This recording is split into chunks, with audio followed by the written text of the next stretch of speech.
não ajudou em nada. Olá, espero que você esteja bem. Nós estamos aqui mais uma vez para darmos continuidade ao estudo do livro de Jó, hoje o capítulo 26. Mas antes é necessário que eu faça aqui 3 pedidos, como sempre fazemos em todos os estudos que temos postado. E o primeiro é para que você não apenas curta, mas compartilhe esse estudo com outras pessoas, porque certamente outras pessoas irão ser ajudadas, edificadas. Então pense no outro, é uma forma de você ajudar o outro. Segundo pedido é para que você então adquira a Bíblia 365, porque através dela você vai ler um trecho do Antigo Testamento, um trecho do Novo Testamento, um trecho de Salmos e um trecho de Provérbios. E o desejo do nosso coração é que você consiga ler a Bíblia toda em um ano. E a Bíblia 365 irá então te ajudar a ser disciplinado aí nessa leitura. E o terceiro pedido é para que você participe de pelo menos um dos estudos que nós disponibilizamos ali na igreja. Então temos estudos às segundas, às quartas, às quintas, aos domingos, diferentes dias, diferentes horários e diferentes temas.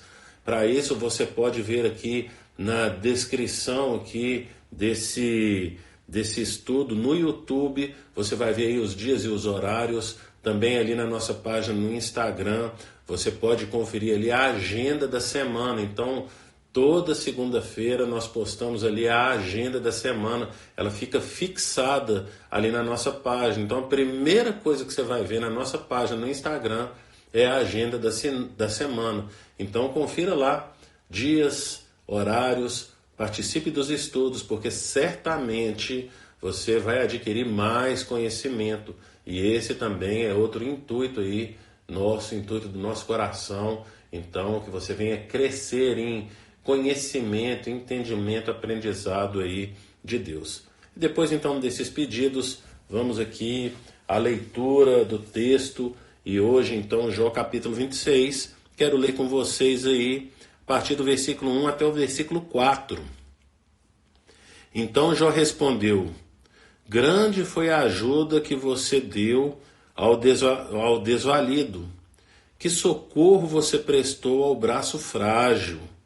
Belo conselho você ofereceu a quem não é sábio, e que grande sabedoria você revelou.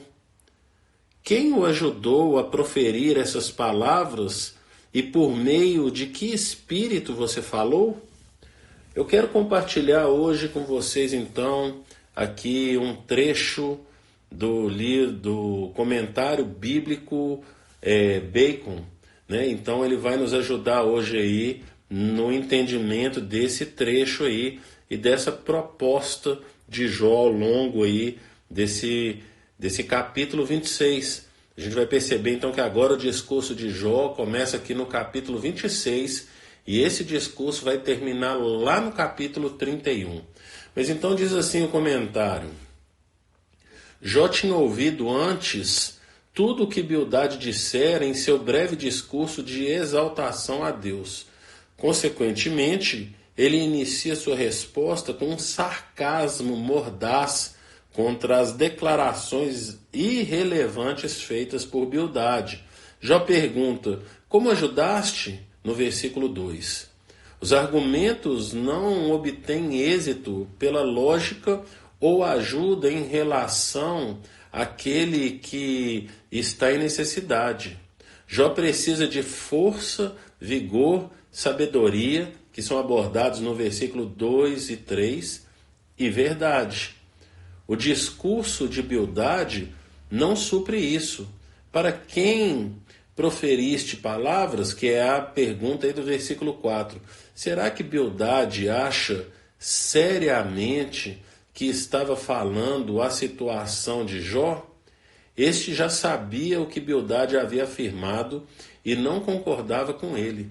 O debate não é acerca do poder e majestade de Deus, mas de como ele faz uso deles. Deus tem usado o seu poder para maltratar Jó. De quem é o espírito que saiu de ti significa quem foi que te inspirou para demonstrar que ele não necessita da admoestação de Bildade. Jó prefere enaltecer a grandeza de Deus, que é muito superior àquele que vem do seu amigo. Então agora Jó começa a ser sarcástico aí com Bildade, referente então às falas dele. Como eu falei no estudo de ontem, e se você não acompanhou o estudo de ontem, vale a pena voltar no estudo de ontem para depois entrar aqui nesse estudo. Bildade, apesar de existir verdades ali na fala dele, o todo não é verdadeiro. Então, você pode fazer uma afirmação falsa, tendo nessa afirmação falsa certas verdades. E foi isso que aconteceu aí no caso de Bildade. E Jó, então, começa a ser sarcástico com ele.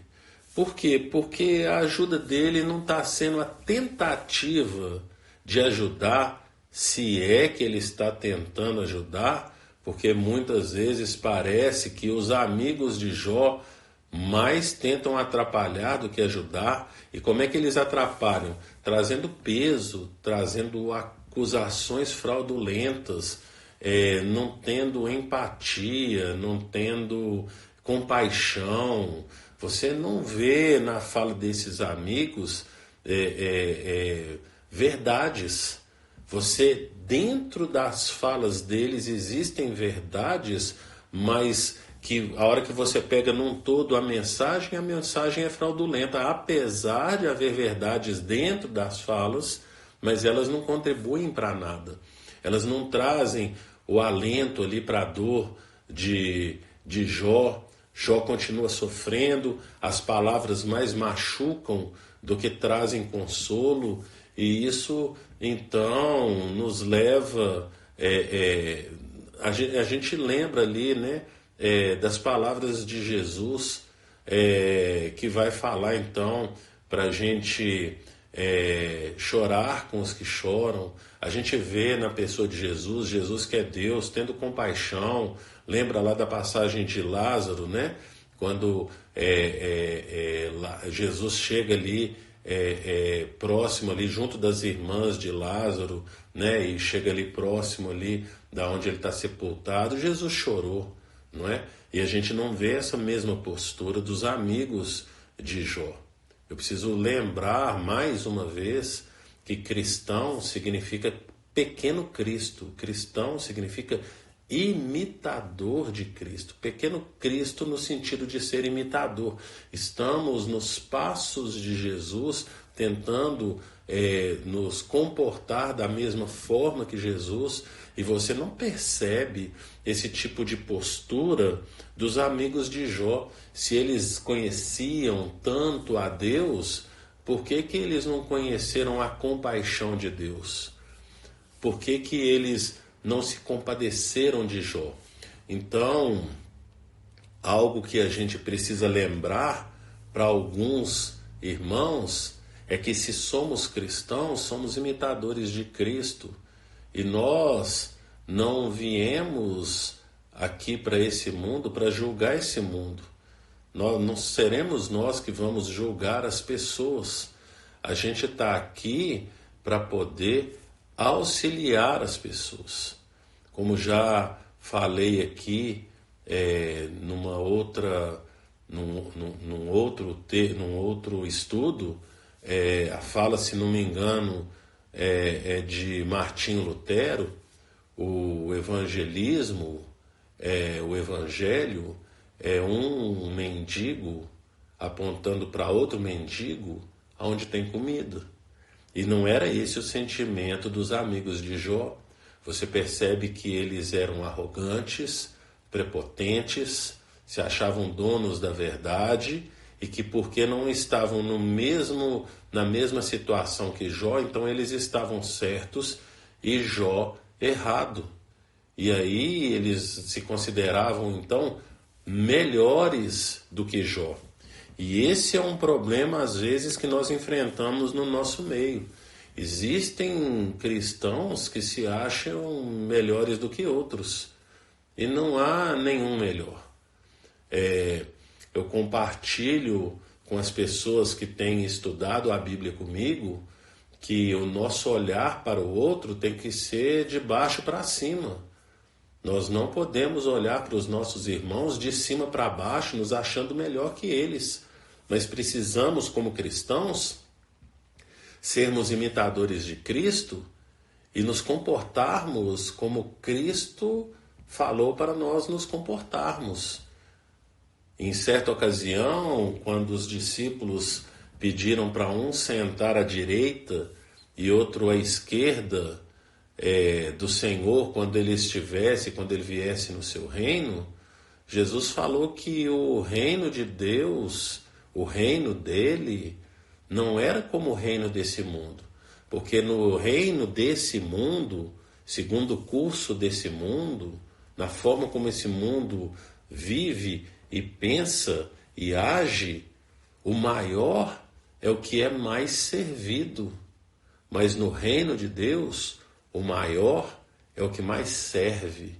Então, nós como cristãos estamos aqui para servirmos uns aos outros, e aí a gente precisa ter esse olhar de compaixão, não é assim? A gente precisa ter esse olhar de humildade, esse olhar então de como posso te ajudar, né, para o próximo, nas situações em que o próximo estiver vivendo, porque quando estamos em situações adversas, o que a gente quer? A ajuda. Então, quando enxergamos, vemos, notamos o próximo numa situação adversa, temos que também estender as mãos, temos que prestar ajuda, temos que nos colocar à disposição, e o que esse mundo precisa é de verdadeiros cristãos que façam a diferença nesse mundo. Pense nisso. Que o Senhor te abençoe.